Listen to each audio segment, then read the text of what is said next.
সেলাই মেশিনে সুই সুতোয় বোনা হচ্ছে কাপড়। এভাবে চরম যত্নে পোশাক তৈরি করেন বাংলাদেশের পোশাক কারখানার কর্মীরা। এসব কাপড় রপ্তানি করে দেশের অর্থনীতিতে বৈদেশিক মুদ্রা অর্জনে বড় ভূমিকা পালন করে পোশাক শিল্প। তবে যুক্তরাষ্ট্রের 37% শুল্ক আরোপের কারণে এই শিল্পের ভবিষ্যৎ নিয়ে দেখা দিয়েছে অনিশ্চয়তা। বাড়তি শুল্কের কারণে কর্মীদের পাশাপাশি দেশের অর্থনীতিতে নেতিবাচক প্রভাব পড়বে বলে জানান একাধিক কারখানার মালিক।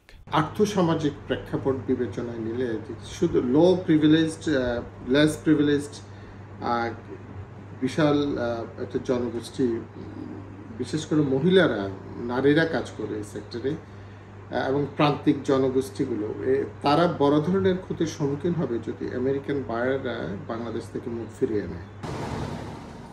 অন্যদিকে প্রতিবেশী দেশ ভারতের উপরও 26% অতিরিক্ত শুল্ক আরোপ করেছে মার্কিন প্রেসিডেন্ট, যা বাংলাদেশের থেকেও কম। এটি আরোপ হলেও নয়াদিল্লি পরিস্থিতির সঙ্গে খাপ খাইয়ে নিতে পারবে বলে জানান গার্মেন্টস মালিকরা। এতে তুলনামূলকভাবে বেশি সুবিধা পেতে পারে মোদি সরকার।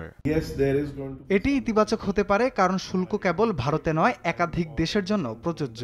তাই ক্রেতাদের এক্ষেত্রে ভেবেচিন্তে সিদ্ধান্ত নিতে হবে।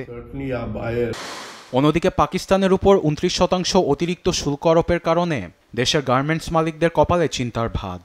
প্রতি বছর গার্মেন্টস শিল্পে যুক্তরাষ্ট্র থেকে গড়ে প্রায় $5 বিলিয়ন আয় করলেও এবার তা তলানিতে ঠেকার কথা বলেছেন গার্মেন্টস মালিকরা, যা দেশটির অর্থনীতিতে নেতিবাচক প্রভাব ফেলবে। এদিকে শ্রীলঙ্কায় 44% অতিরিক্ত শুল্কের কারণে দেশের অর্থনীতি বড় হুমকির মুখে পড়বে বলে জানান অর্থনীতিবিদরা। গার্মেন্টস শিল্পে বৈদেশিক ঋণভার থাকার কারণে তা পরিশোধে ব্যাপক ক্ষতির সম্মুখীন হতে পারে দেশটি। আরবেদ আফসার, নিউজ ডেস্ক, দেশ টিভি।